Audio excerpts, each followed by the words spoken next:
Hello, my name is Edwin Rutsch, and I'm the director of the Empathy Center located here in beautiful Santa Barbara, California. The center's mission is to build the empathy movement and to raise the level of empathy in society through education and community building initiatives. And my name is Anita Nowak. I teach at McGill University, and I'm the author of Purposeful Empathy, a book that invites readers to turn up the volume of empathy in their lives. And at the beginning of 2024, Anita and I co-hosted the Empathy Summit, brought to you by the Empathy Center, and more than 40 authors of books about empathy participated. They shared what their book was about, why they were motivated to write it, and what they hope readers will take away. Thank you so much for watching, and we hope you'll buy their book. So our next speaker is Natalie Petouhoff. If we can bring Natalie up. Hi.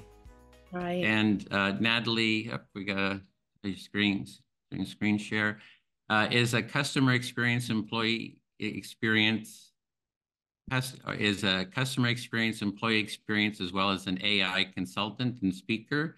She is also a Wall Street Journal best-selling author and is the co-author of Empathy in Action, How to Deliver Customer Experience at Scale. And she'll be offering one ebook of her book for the winner. So take it away, Natalie. Thank you, Edwin. Actually, I don't know if you saw my update. We can give away 25 ebooks. Oh, okay. Yeah. Great. Good morning or afternoon or wherever you are. It's my honor to be here to spread more empathy. And I thought I'd give a little bit of talk to kind of some of the content in the book and some of like the evolution of how I got to this place. So I work in customer service and employee experience, and this is a typical customer experience. Press 1 for a real person, press 2 for someone who knows anything, and press 3 for anyone who's really going to talk to you. And it's kind of a typical experience, right? We're all customers. It's very frustrating. And if you do actually get to talk to someone, you usually hear some sort of apology. I'm so sorry that happened to you. I know how disappointing this is. And we all know that it's a script that's written by someone in an ivory tower. And the problem with treating customers this way is it makes us feel like we don't really matter. It's not really sincere. And honestly, at the end of the day, there's a feeling of invisibility. The research shows that 80% of executives believe they provide a great experience, but only 8% of customers agree. And so what's been fascinating is this research has been repeated over the last 20 years, and we keep getting the same result by different research firms. So it's interesting that there's still such a gap. This is a typical employee experience, but it's kind of I love Ted and his cartoons. Before we start this round of brainstorming, I'd just like to remind you that all the ideas that are not mine will be rejected. And this is something that I write about in the book called Not Invented Here. And it's, kind of think about like you've been in a company or in a meeting and you make a suggestion and your boss just shoots it down. They're not really open, or they take the idea and they make it their own. And besides, you can feel really angry. It also makes us invisible. And so one of the things that I found was when empathy is lacking, there is a sense of and a feeling of feeling invisible. The research shows that 77% of the workforce is quiet quitting, meaning they show up, but they don't really put in 100%. And that means for every dollar that companies spend, they're really getting 23 cents of productivity. And there's tons and tons of news articles every single day about what CEOs think about this. But my guess is that it has a lot to do with the culture that we've created over the last 100 years in corporate America. Globally, the research shows that 50% of the world's employees have one foot out the door. Translation, they're really looking for another job. And the research also shows that 77%, that quiet quitting group, they know what they would want to have changed, but no one's really making those changes. And so again, we find a gap between what employees are feeling and how they feel about their culture and whether they show up for work. So why does it matter? Well, in my research, what I found was there's a common thread, and many times where we feel invisible. We don't feel seen, we don't feel heard or acknowledged. And it matters more today. My theory is that the pandemic gave us all a huge cause for pause. And in those quiet moments, we asked ourselves really big questions about what we want for our family, for work, and for our lives. And quite honestly, I think people are very frustrated and they really don't want things to stay status quo. And so these are some of the reasons why I wrote the book.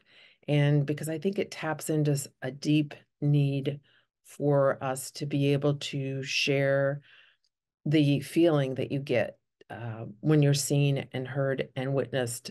You feel acknowledged. And that witnessing is really very transformative. When I talk to companies, when you talk about empathy, right, I talk about the ROI of empathy, but a lot of executives think it's the soft stuff, right? And so when I work with companies, with executives, we're really looking at creating empathy strategy for their people, their process, as well as their technology. And AI is something that is helping us or can help us employ more empathy, but we really do have to look at the strategy of how we're doing that. The research shows for a medium-sized company, employee disengagement and attrition could cost $280 to $355 million in lost productivity. And poor customer service means that they're losing double that in current revenue and future sales. So part of what I try to do is really look at the economics of empathy to be able to help people realize that the reason for looking at empathy really does make a difference to the bottom line. Work is a place where most of us spend a lot of time, but honestly, the statistics show that in many cases, work is not someplace that we want to go. And there's lots of articles about how executives think that people don't show up because they're lazy, because they don't care. But in reality, it's because people are disenchanted by the cultures.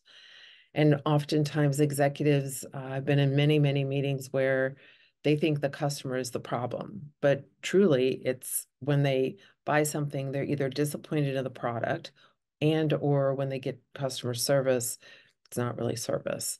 So we really need a new model for business. And one of the things that I wondered about is how did we get here, right? Because a lot of the things that I talk about seem to me like common sense, and yet it continues to happen. It's when I started working almost 30 years ago, and I'm fascinated that while there are sometimes some things better, but it's still happening. So I have this analogy about when you're going 60 miles an hour, a blind spot can put the things that we care about at risk. But what if you could see something that you couldn't see before? Might that be valuable? And so one of the things that I talk about is the economics of empathy and really looking at when you run a business, how does this change how you run a business? How does it change how people feel about that, whether the customers or employees, and really look at the economics of how it's going to transform. So we're connecting how people feel to the bottom line. So let's look at two of the most important assets, customers and employees. What's fascinating is without employees, right? There's no one to create products and services. And without customers, there isn't anyone to buy them. And yet their experiences, their value is really not accounted for on the P&L. So one of the things I talk about when I work with executives is leading with empathy. And it's really that cognitive adaptability to really look at people's ideas, their feedback, and their concerns, and to create a culture where it's psychologically safe, meaning there's no repercussions from being honest. And I really believe that it starts with leaders and it starts with employees, and then how you treat employees ends up flowing into how you treat customers. So what if, right? What if we put the focus on employees, and what happens is the employer becomes the employer of choice, and they're able to retain the top talent who's productive, motivated, and innovative. And then things like quiet quitting will not be happening. And with those employees, they can provide experiences for customers who want to buy more over a lifetime. And those customers provide a higher customer lifetime value. as well as do the employees. So when we're really looking at being able to see, hear, and feel and acknowledge the people in our businesses, in the long run, it really saves money and increases the profit and revenue. 1 minute. Thank you. To become an empathy practitioner, it's really a new kind of leadership. And really what motivated me to write the book is really looking at being in cultures that really weren't very fun or productive, and really trying to change that. And I hope that you enjoy the book, and I'm really, really thrilled, and it's been great to be here. Thank you. Oh, thank you so much for your presentation.